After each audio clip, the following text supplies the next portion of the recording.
जय हिंद साथियों। आज 14 अप्रैल महानायक डॉक्टर भीमराव अंबेडकर जी का जयंती है। आज उन्हीं के उपलक्ष्य में हमारे देश में भीमराव अंबेडकर जयंती धूमधाम से मना रहे हैं। हमारे देशों में नहीं, विदेशों में भी मना रहे हैं। मैक्सिमम 100 से ज़्यादा देशों में बाबा साहब की जयंती मना रहे हैं।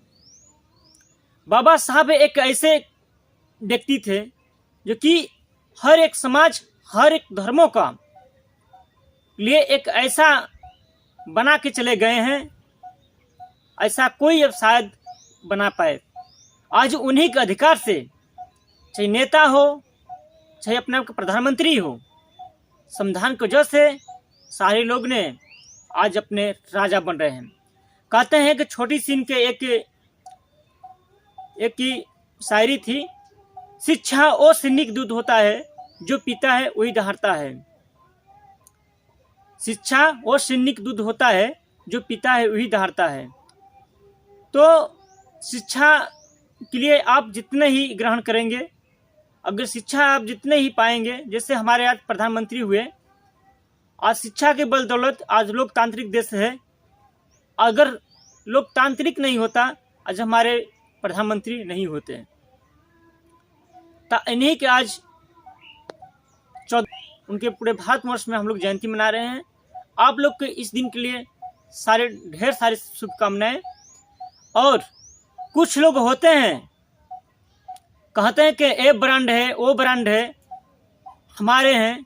बाबा साहब किसी जातियों को नहीं लेके चले हैं। कुछ लोग ने जात से लेकर इनको बात करते हैं। बाबा साहब एक ऐसे व्यक्ति थे, सारे धर्मों को सम्मान करते थे।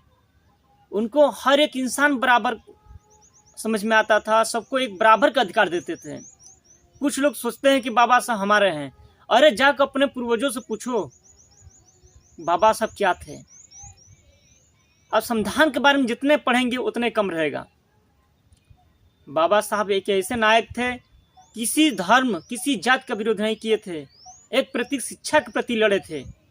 उनको एक शिक्षा का अधिकार, इतने कठिनाइयों का सामना करने के बावजूद भी आज वो अपना पद पाए। इसीलिए हमारे जितने लोग ब्रांड कहकर जात के प्रति चलते हैं, किसी जात के झंडा लेकर चलते हैं गाड़ने के लिए, तो वो बाबा साहब की ही देन है। तो ये सब झंडा लेकर और ब्रांड कहने से, जातियों के ब्रांड कहने से अब ब्रांड नहीं बन जाते।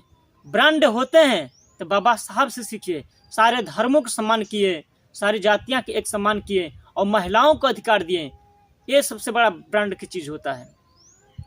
ठीक, अगर अपना नाम और जात ब्रांड करना है तो पहले मानव धर्म लाना होगा। मानव धर्म सबका बराबर अधिकार देता है। आप लोग को पता होगा कि जब हमारा देश अंग्रेजों से गुलाम था, तो हमारे यहाँ हिंदू, मुस्लिम, सिख, ईसाई जितने इस पे धर्म था, सभी ने मिल कर लड़ाई किया। इसमें बाबा साहब ने सारे धर्मों को एक संविधान के तहत आरक्षण बिल पास करें, सबके लिए एक सम्मान लाएं और महिलाओं के लिए आरक्षण बिल पास किए। इसीलिए हमारा देश एक अखंड भारत है। और कुछ लोग होते हैं कि अपने जातियों में तोलते हैं, तो और जातियों में तोलते हैं। बाबा साहब एक ऐसे नहीं है। अगर सीखना चाहिए तो आप बाबा साहब से सीखिए। तो आपको भी संविधान पढ़ने की ज़रूरत है, ठीक है। और हमारे इनके लिए नमन करते हैं। जय भीम, नमो बुद्धाय।